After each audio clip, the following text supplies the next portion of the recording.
Welcome to the Week 6 update for Going for Green. We look at our Week 6 results. In our largest blowout of the week, Move the Chains beat Hey New Guy. The tone was basically set Thursday night with Scattaboo putting up 30 points.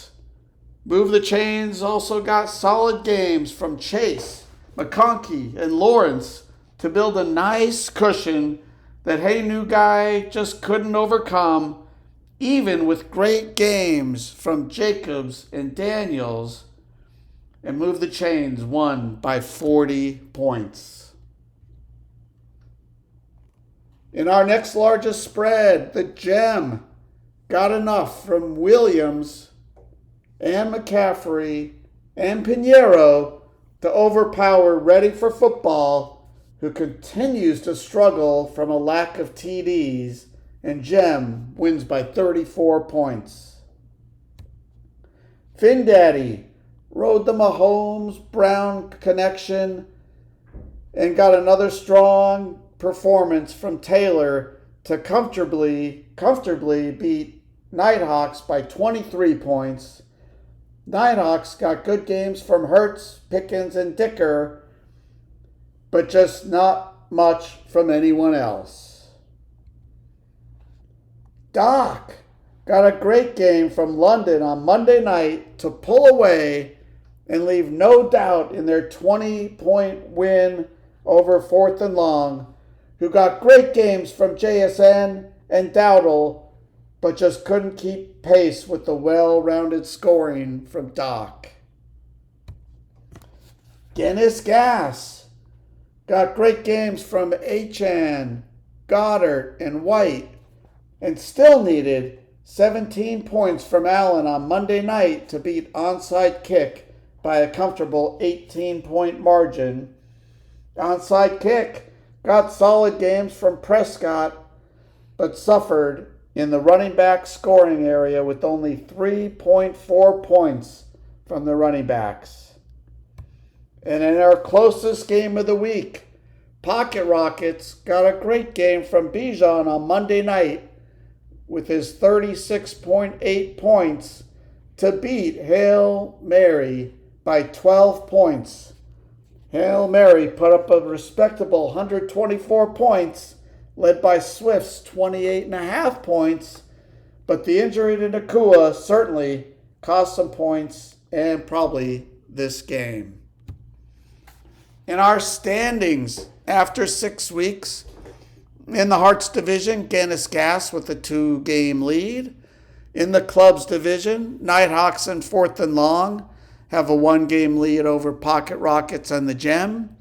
And in the Diamonds division, Hey New Guy and Doc with the 1-game lead over Ready for Football. Our top 2 scorers of the week, we had Doc with their second time being a top 2 scorer, and Move the Chains with their second time being a top 2 scorer. Gone streaking, Guinness Gas has a 3-game winning streak. And on the flip side, Hey New Guy and Ready for Football each have 3-game losing streaks. Just looking at division performance, Hearts was 3-1 this week, Clubs 2-2, Diamonds 1-3. So for the season, Clubs has a 14-10 record, Hearts a 13-11 record, and Diamonds a 9-15 record. Woo! Our Week 7 schedule. We've got byes with the Ravens and Bills. And we've got Move the Chains against Onside Kick. Ready for Football against 4th and Long. FinDaddy against Doc. Hey New Guy against Pocket Rockets. Hail Mary against the Gem.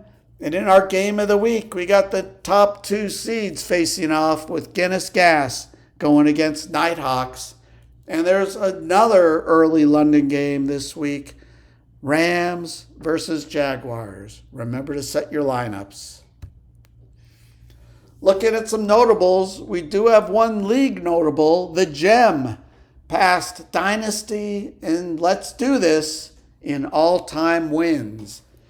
And in most points scored in a game this season, we had Doc and Move the Chains joining the top 10, coming in at number 6 and number 8. In our biggest margin of victory this season, Move the Chains with the 7th largest margin of victory, and the Gem with the 9th largest margin of victory.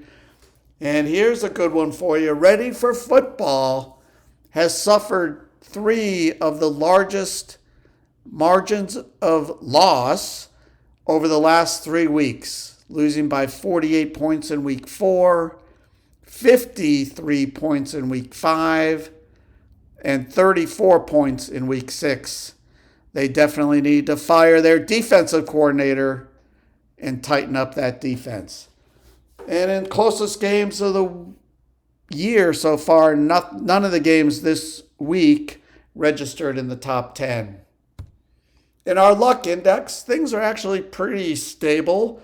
We do have one lucky team in Guinness Gas and one unlucky team, Hail Mary. Everyone else is pretty even.